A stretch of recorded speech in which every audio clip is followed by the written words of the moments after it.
Good Thursday, Anona, family and friends. It's time for our Thursday devotion.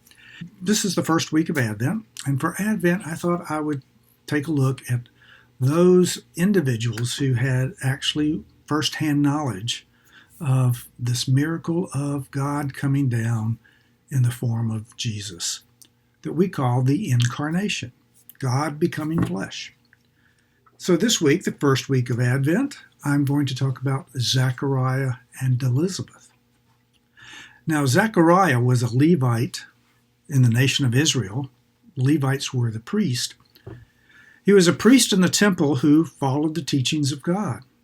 He and Elizabeth remained childless as they progressed in their years, which was very devastating in a culture where children were considered to be a sign of God's blessing. I'm sure that prayers were offered to God on many occasions for a child to be born to them. Isaiah 64, 1 through 2, which would have been well known to Zachariah as a priest, captures the sense of helpless hopelessness in the face of what often feels like the absence of God. So hear Isaiah 64 here. If only you would tear open the heavens and come down. Mountains would quake before you like fire igniting brushwood or making water boil. If you would make your name known to your enemies, the nations would tremble in your presence. I'm sure that Zachariah had been wishing that God would come down and give him a child. But then one day, while Zachariah was performing his duties in the innermost part of the temple, an angel of the Lord appeared to him, standing to the right of the altar of incense. The angel Gabriel appeared with a message from God that they would have a son, and they were to name him John. He would go before the Lord to make ready a people for the coming Messiah. Now, can you imagine Zachariah's? First he was afraid, now he's probably just in disbelief. And Zachariah said to the angel, "How can I be sure of this? My wife and I are very old."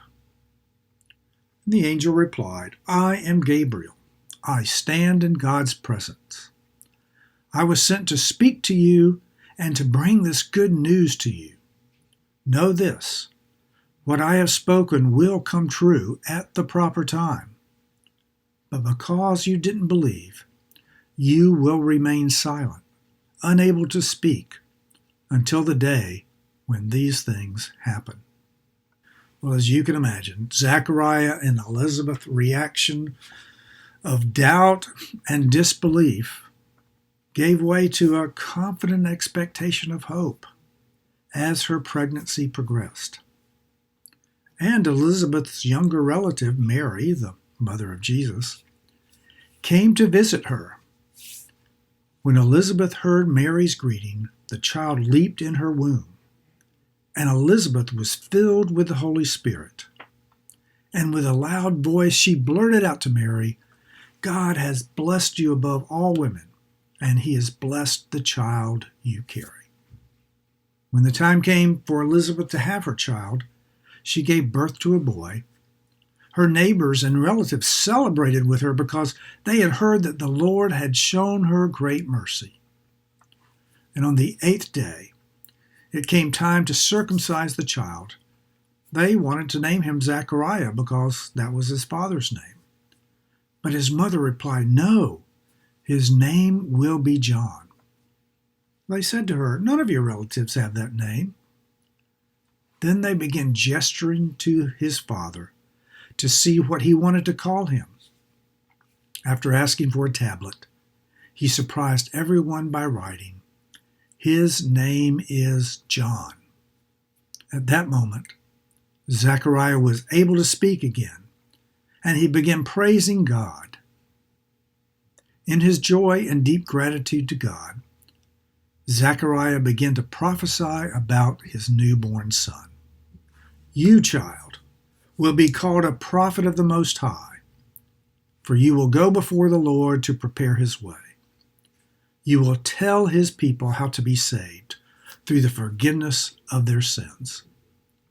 Because of our God's deep compassion, the dawn from heaven will break upon us to give light to those who are sitting in darkness and in the shadow of death, to guide us on the path of peace. Now, I'm sure at some time in your life you have felt like Elizabeth and Zachariah, wondering if God really heard you and cared for you. Your fervent prayers were not answered, or not answered in the way that you had hoped or expected.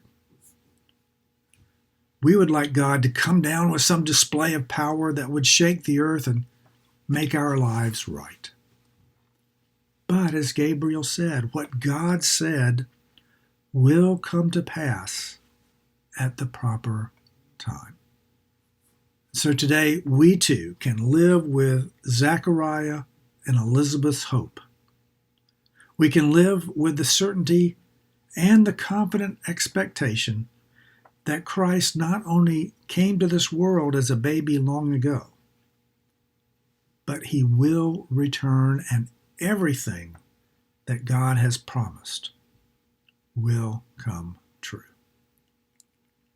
Blessings on this Advent, this first week of Advent.